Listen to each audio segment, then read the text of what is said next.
Buenas noches. Hola, hola, ¿se me escucha bien? Sí, Ya, perfecto. A ver, déjame, es que no puedo prender mi cámara, no sé si se ve. Sí, ahí está. muchas gracias. ¿Qué tal? ¿Cómo estás, Pues, Israel? pues bien, gracias. Tengo que nos mandaron un deber a entrevistar a algún psicólogo, y en este caso psicólogo Ujú. clínico escogí, y pues, gracias ¿Ya? por su ayuda. Ya. No, ¿de qué? Tú estás estudiando con Sarita. Sí, inicié en psicología recién. Ok, tú estuviste en la clase de desarrollo. Sí, ¿Estuviste cuando yo estuve? La verdad es que no me acuerdo. y creo, no estoy seguro. O sea, sé que fue alguien, pero no me fijé muy bien, disculpe. Sí, que estábamos jugando como con una torre. Sí, entonces sí, ¿Tú estabas ahí? sí, La verdad es que tengo un poquito de mala memoria, pero bueno. no hay problema. Dale, a ver. Estuve revisando las preguntas, ya igual que refresco un poquito la memoria, si me las puedes ir preguntando como que una a una, no Sí, hay ningún claro. problema. Ya, entonces ahorita voy a presentar. Eh, Buenas tardes.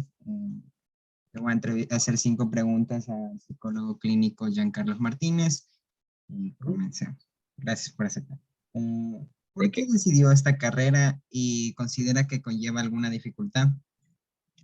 Bien, a ver, no sé si soy el primer profesional o el primer psicólogo que entrevistan, pero realmente a lo mejor otros profesionales te pueden decir, bueno, sentí que era una carrera, no sé, que me llamaba la atención o que me parecía interesante. Realmente nunca estuve en mis planes estudiar psicología, nunca pensé que iba a estudiar psicología. Simplemente en el colegio donde yo estudiaba, todo bachillerato me dieron psicología y desde la primera clase que me dieron como que un poquito las teorías de psicología, me quedé como enamorado y dije, me gustaría saber más. Y fue por esa razón realmente, fue por la forma en cómo me enseñaron como esas primeras clases de psicología en el colegio, que dije, quiero estudiar psicología. Eh, Pensé que me iba a interesar algo más, algo como medicina, no sé, las carreras como un poco más clásicas, por decirlo así, pero realmente no. Fue mi única opción, mi primera y única opción, y la verdad es que ha sido una buena decisión, no me arrepiento de nada. Y bueno, un poquito las dificultades, ¿verdad?, que conlleva. Ya. Eh, en realidad, creo que hay algunas dificultades.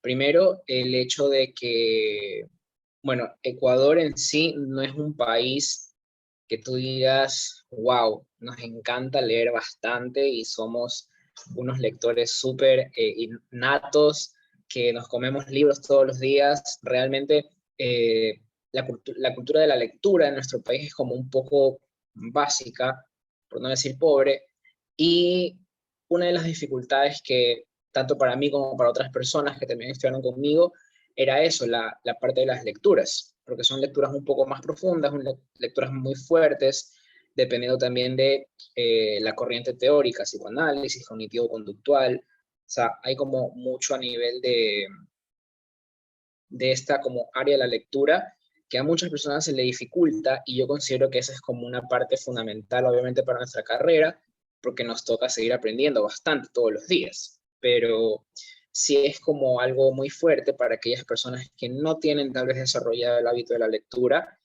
eso por el lado académico. Por el lado ya profesional, creo yo que una de las dificultades eh, es más que todo, o sea, también se presentan como algunas cosas a nivel emocional, porque trabajar con personas, pueden ser adultos, niños o adolescentes, que te cuenten sus cosas, te cuenten sus problemas, también te tocan mucho la parte subjetiva, te tocan mucho tus emociones y uno obviamente, no sé si a lo mejor a ustedes se los han dicho o lo han escuchado, lo han visto por ahí, que también nosotros los psicólogos tenemos que ir a nuestra propia terapia, tenemos que tener nuestro propio proceso terapéutico, porque no es sencillo irse a dormir sabiendo que hay muchas personas que, por decirlo así, dependen de nosotros.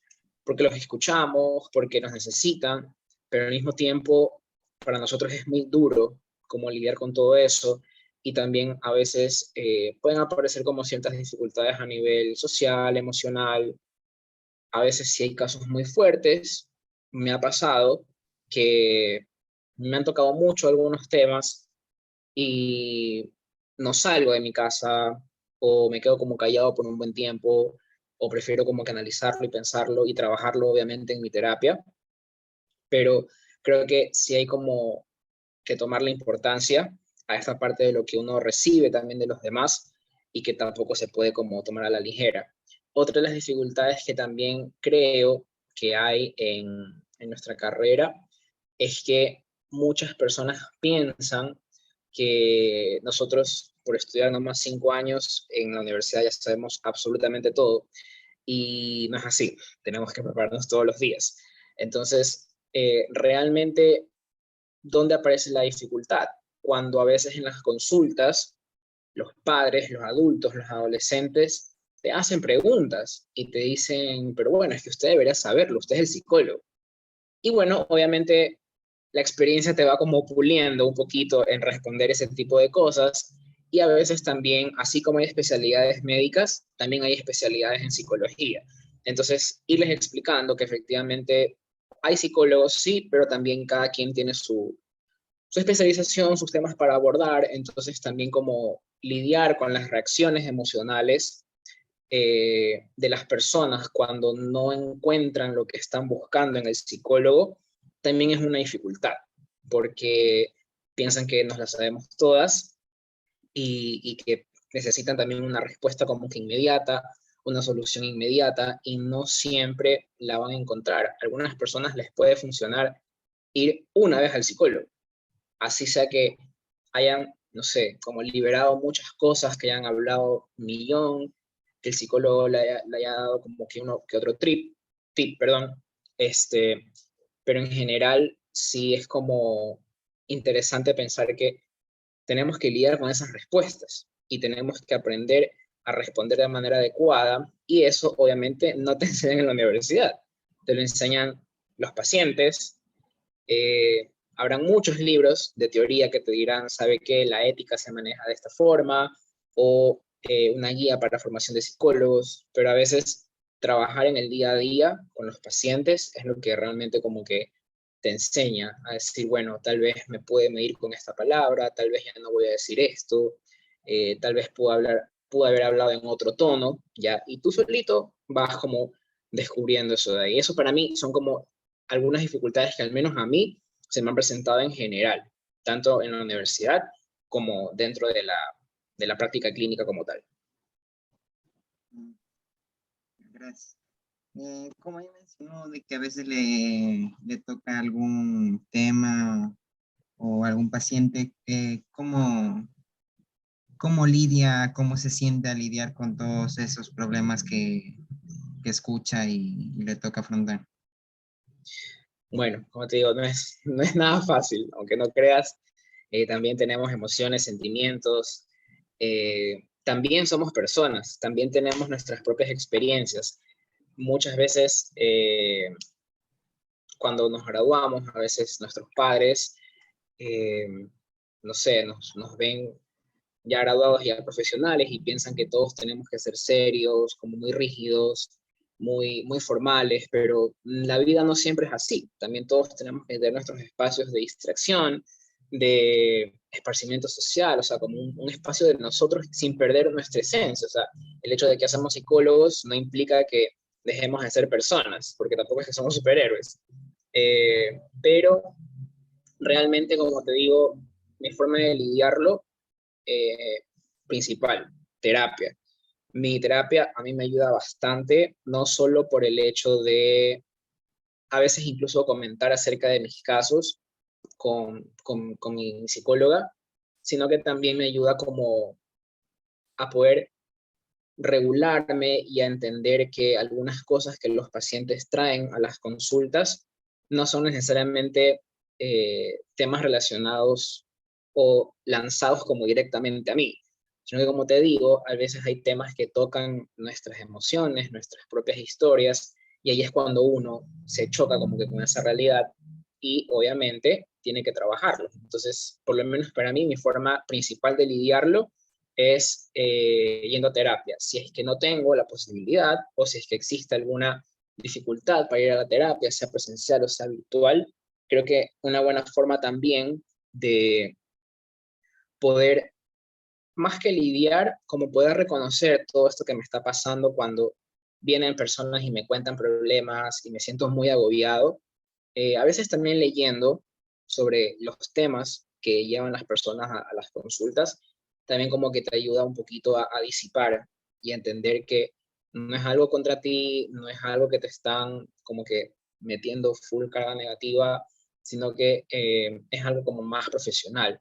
Entonces, cuando tú empiezas como a formarte un poquito más, empiezas a leer y a comprender que efectivamente sí habrán cosas que te puedan tocar o chocar, también hay otras cosas que las puedes ir como modulando, con la lectura, con la terapia, obviamente también teniendo tus espacios. O sea, una de las cosas que a mí más me encanta es escuchar música.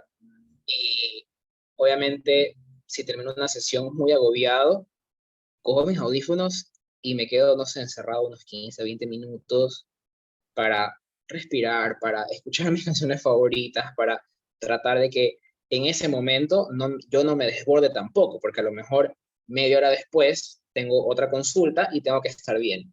Entonces, obviamente eso depende mucho de cada psicólogo. Hay algunos psicólogos que son como mucho más fríos, otros más distantes y que te pueden decir, no, yo no tengo ningún problema con eso, yo lo sé lidiar muy bien, yo lo puedo controlar muy bien, pero bueno, cada quien lo controla y lo lidia a su manera, pero sí es importante siempre, siempre que nosotros también tengamos nuestro espacio terapéutico para poder hablar, para entender por qué esos temas que a veces llevan los pacientes, por qué nos tocan y por qué nos hacen sentir tristes, por qué nos hacen sentir mal, por qué nos hacen incluso querer llorar en plena sesión, porque a todos nos pasa.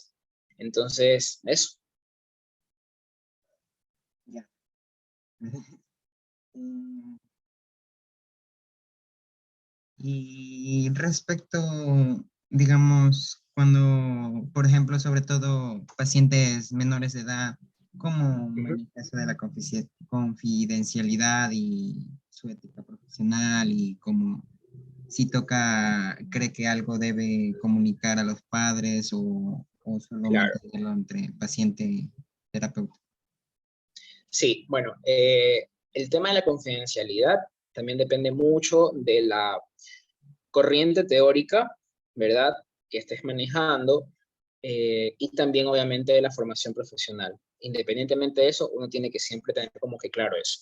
Eh, por lo general, tú puedes ver que algunos terapeutas, algunos psicólogos te pueden hacer como firmar un papel, o a veces también los vemos como en las películas o en las series, que las personas firman como actas de compromiso, actas de confidencialidad, sobre todo cuando son menores de edad.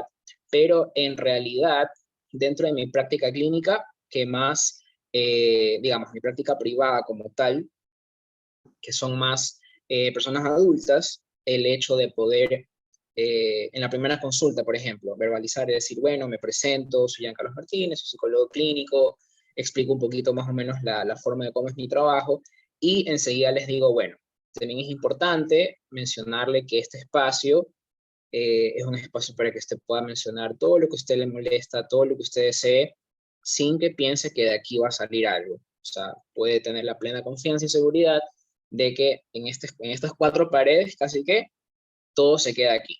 Igual, obviamente, creo que las personas adultas tienen como un poquito más de entendimiento, por decirlo así.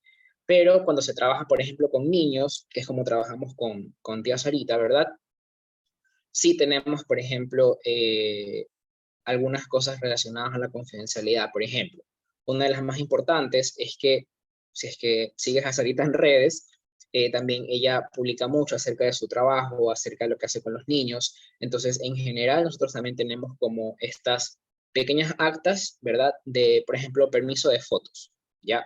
Permiso de fotos para subir fotos de los pacientes a las redes, los papás están de acuerdo, saben que efectivamente si es que se niegan los permisos, obviamente no se va a vulnerar esa confidencialidad que los papás están depositando en nosotros, porque tampoco vamos a subir fotos sin permiso, por ejemplo. También tenemos la parte verbal, así más o menos como te la estoy explicando, que también efectivamente va apareciendo con los papás cuando se les va explicando en las consultas, pero también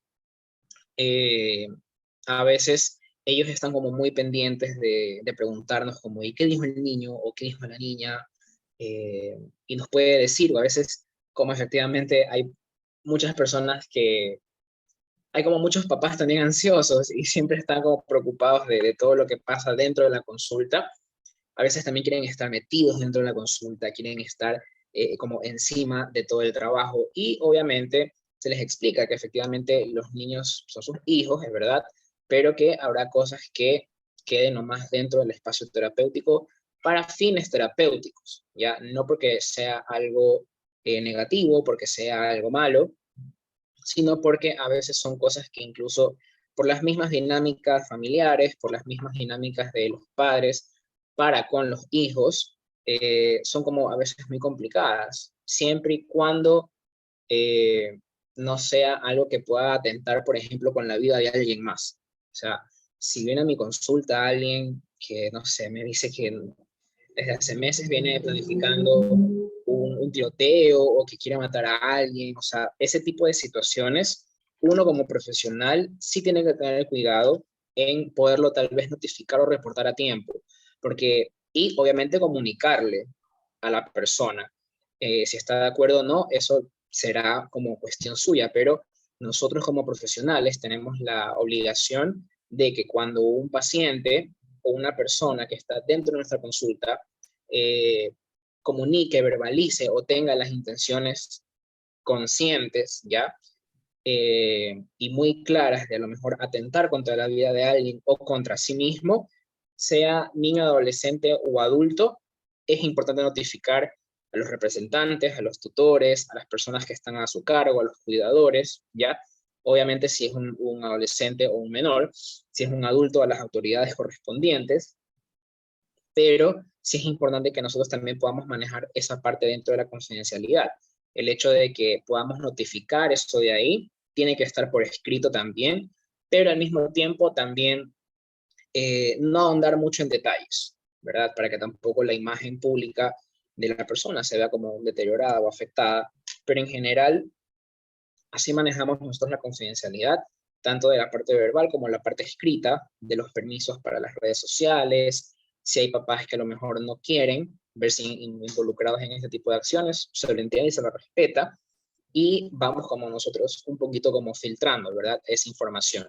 Ahora, es muy común también que nosotros, los psicólogos, tomemos notas cuando estamos en las consultas porque tampoco nos podemos acordar de todo sin anotar nada. Entonces, también es importante explicarle al paciente, cuando son adultos, si es que son niños, es un poco más lúdico, más de juego, pero también a veces hay cosas que aparecen a nivel verbal, pero si son adultos o adolescentes, explicarles el por qué uno anota o toma apuntes de la sesión, ¿ya? Para que tampoco piense que a lo mejor uno va y le va a contar a la mamá o al papá, o que eso voy a imprimirlo y lo voy a publicar en algún lado, me invento, ¿ya? Entonces, siempre es importante manejar esa parte de la ética y de la confidencialidad muy claro desde la primera sesión. Y también como respecto a esto de la parte de la ética, siempre ser muy respetuosos con los pacientes, darles una bienvenida cálida, que ellos se puedan sentir seguros en ese espacio terapéutico, estar atentos a sus necesidades, siempre preguntar cómo se sienten dentro del espacio, dentro de la consulta, siempre estar pendientes de si necesitan algo, si tienen sed, si necesitan que se le baje el aire acondicionado. Todas esas cosas también hacen que los pacientes vean que estamos comprometidos con el trabajo. Más allá de la parte económica, más allá del factor dinero de que ellos van a pagar por una consulta, es también porque buscan un servicio en el cual ellos se puedan sentir tranquilos y cómodos y que puedan exponer sus problemas de manera paulatina y segura. Entonces, como brindarles también esa zona, ¿verdad?, de seguridad, que ellos digan, bueno, este espacio es bonito, este espacio me gusta, el psicólogo me transmitió seguridad, me transmitió tranquilidad, Entonces también eso ayuda bastante a que la confidencialidad como que se afiance mucho más y pueda como que trabajarse un proceso terapéutico. Ya, de acuerdo. Respecto a había que mencionado que depende mucho de la rama, si es psicoanalista o conductualista.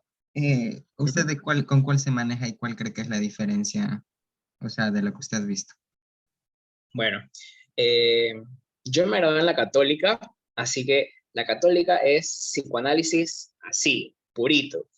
Me gusta mucho el psicoanálisis, creo que tiene una fundamentación teórica muy interesante y realmente, por ejemplo, con personas adultas, yo trabajo mucho esto de la palabra, de que ellos puedan hablar, de que puedan un poco ahondar en sus situaciones un poco más profundas y he visto algunos resultados muy positivos que, digo, que a veces estoy también me sorprendo, porque digo, bueno, sí tiene su funcionalidad el psicoanálisis.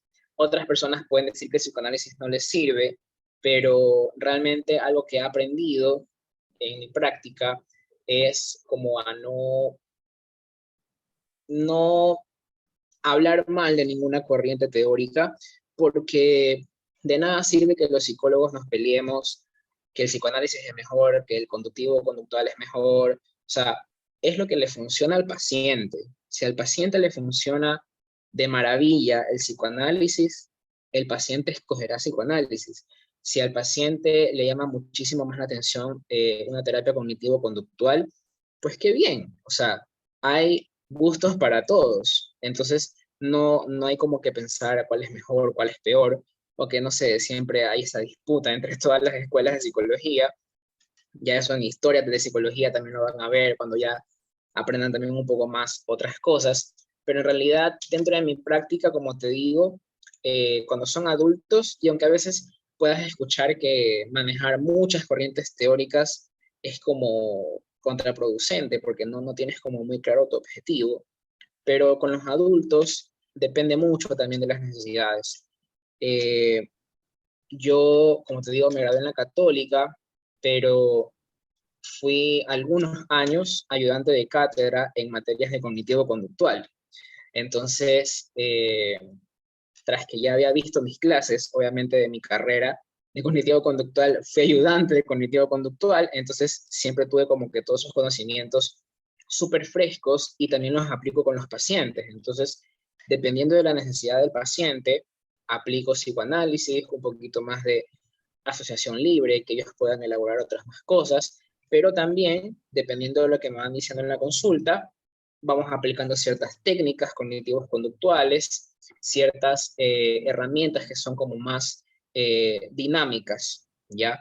Para el aquí y el ahora, para que ellos puedan trabajar tanto dentro como fuera de la consulta. Y obviamente con los niños eh, se trabaja muchísimo más por cognitivo conductual, al menos dentro de mi práctica contigo, Sarita, por el asunto de que puedan controlar sus tiempos, de que puedan aprender a respetar tiempos, que tengan aprendizajes por modelado, aprendizajes como progresivos, ya que hay millones de técnicas cognitivo-conductuales que facilitan mucho el aprendizaje para los niños. Entonces, podría decirte que yo trabajo con ambas corrientes, sin embargo, eh, no sé si en algún momento les ha de pasar, yo me imagino que les pasa a todos, eh, siempre estoy como que con un dilema de con cuál me quedo, con cuál quiero trabajar, no sé, para el resto de mi vida, pero siempre es importante, como te digo, verle la funcionalidad de cada una de las corrientes. Si quieres trabajar con adultos, pues bueno, también puedes utilizar una u otra corriente distinta y especializarte con esa, ¿ya? Pero también creo que depende bastante del lugar donde estás trabajando. Si estás trabajando dentro de un hospital, te piden que seas como más cognitivo-conductual, un poquito más ligado a la parte médica, que seas como más conciso, más certero, pero si trabajas como en tu clínica privada, puedes darle un buen uso a todos los conocimientos que tú vas teniendo. Mm, ya, gracias. Eh, ¿Y usted cuál cree que ha sido su mejor experiencia en, en sus años trabajando? Uf, Se me la pones difícil porque hay algunas cosas súper súper bonitas que me han pasado. Eh, pero creo yo que la mejor experiencia que he tenido ha sido, o sea, es el caso de una chica eh, que llegó a mi consulta como muy desesperada porque estaba como muy frustrada de que su novio no le pedía matrimonio y empezaron a tener como problemas de pareja. Y estuvo conmigo en terapia más o menos un año. A veces va, después de ese año, a veces va a la consulta como que de manera intermitente, de manera repentina, pero ¿por qué te digo que fue el mejor caso o la mejor experiencia que he tenido hasta ahora?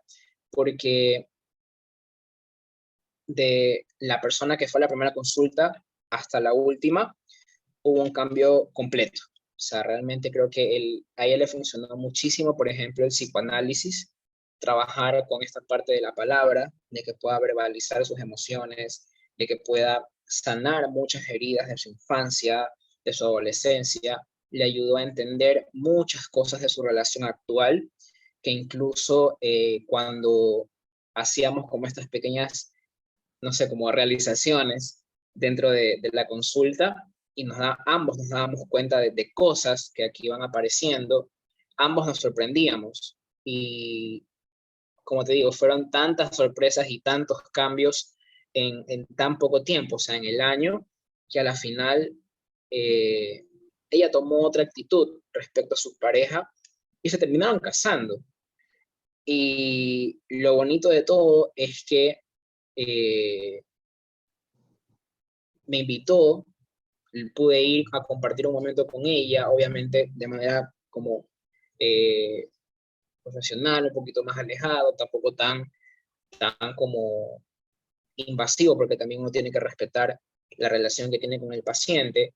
Tampoco está mal que puedas como celebrar esa parte de su vida con la persona, pero lo interesante fue que ella solita se iba dando cuenta de esos cambios y a veces habían sesiones en que o yo me quedaba callado porque ella hablaba y hablaba y hablaba todo y ella solita se respondía a las mismas preguntas, ella solita se daba sus soluciones y a veces me decía, Giancarlos, eres un genio, gracias por lo que me estás diciendo y a veces no se respondía nada porque ella lo iba resolviendo todo sola, pero ¿cómo fue que lo resolvió sola? Porque ella se dio la oportunidad de ir a terapia y de conocerse un poco más y de sanar esas heridas.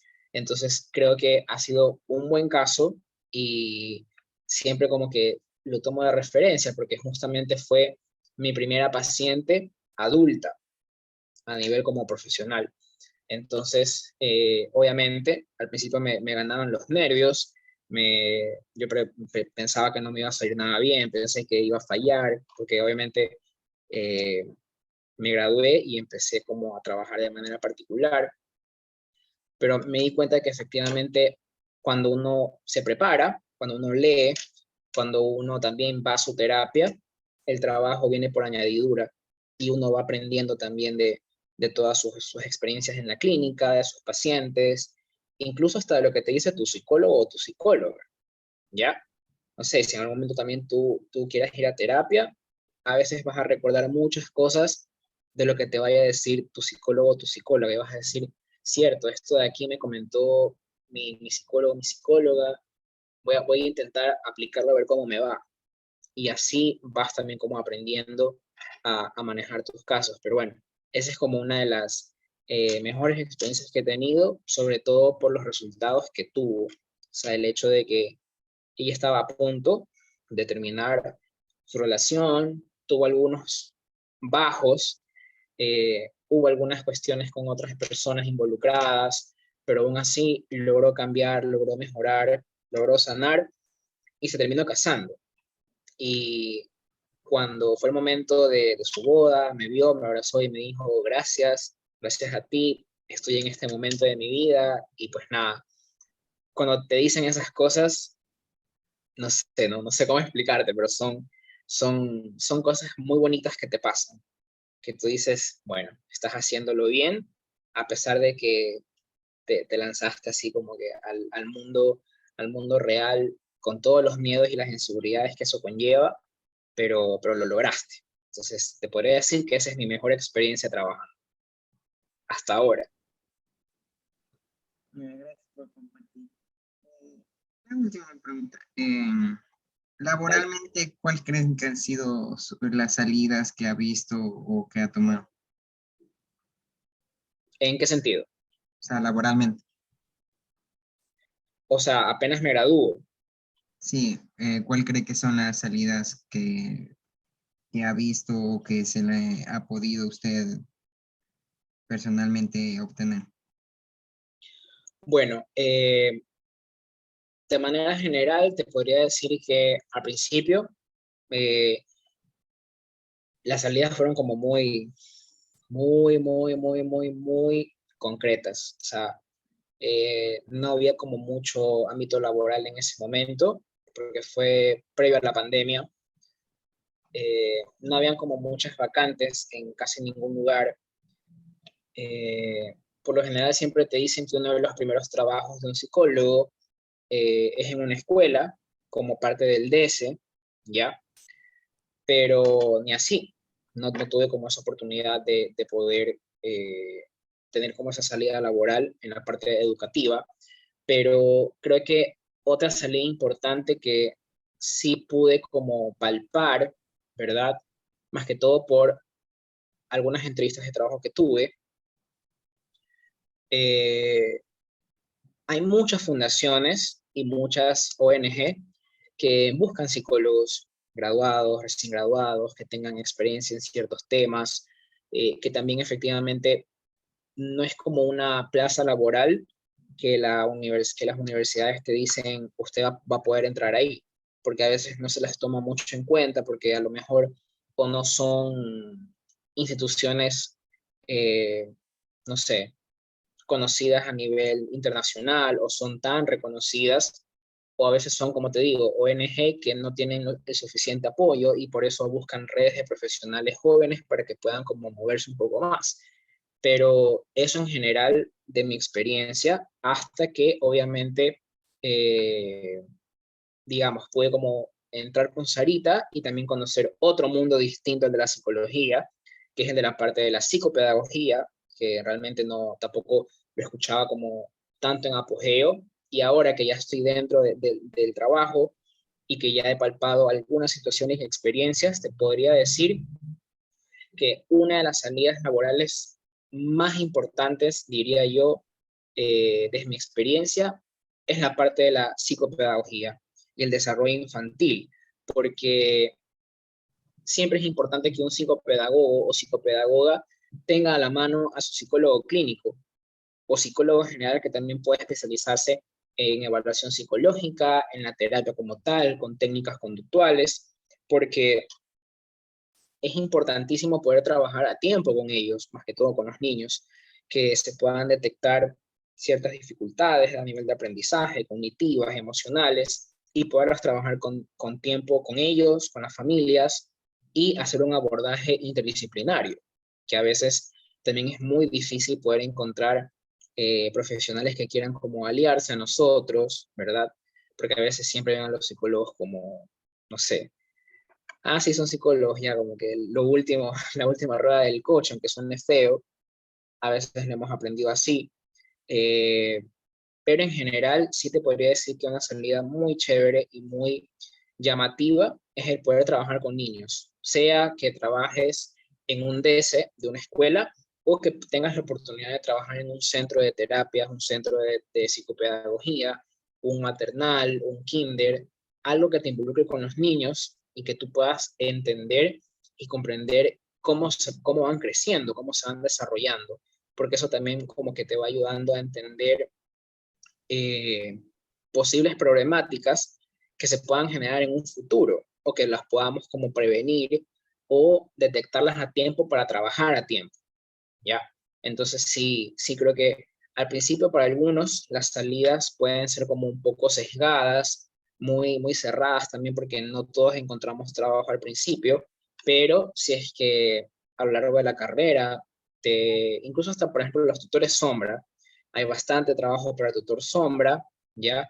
Pero también cuando entras al mundo de ser tutor sombra, también es como una decisión más personal, más profunda, porque no es un trabajo sencillo, es un trabajo muy complicado que demanda mucho tiempo, mucha paciencia y que también juega muchísimo con tu parte emocional, juega muchísimo tu parte subjetiva y tienes que estar preparado sí o sí.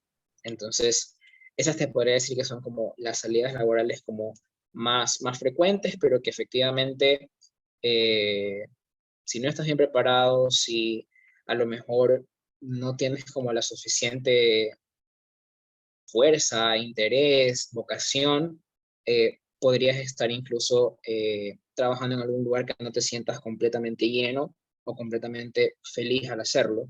Entonces es importante que de todas las prácticas, de todas las experiencias que vamos teniendo mientras estudiamos en la U, vayamos como viendo, a ver, ¿qué me gusta? Qué me llama la atención? ¿Qué me atrae? A algunos psicólogos les gusta nomás evaluar, a otros les gusta trabajar en los hospitales, a otros les gusta ser parte del DESE, a otros les gusta trabajar con niños chiquitos, ¿ya? Entonces, las salidas también van a depender, como te digo, de todo lo que te he mencionado, pero también de los intereses y gustos que cada uno de los estudiantes va adquiriendo a lo largo de su carrera.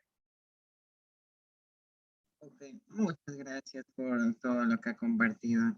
Igualmente ya mismo se nos acaba el tiempo, así que con las justas terminamos todas las preguntas. Y eso Dale, sería todo. Voy a sí. grabar.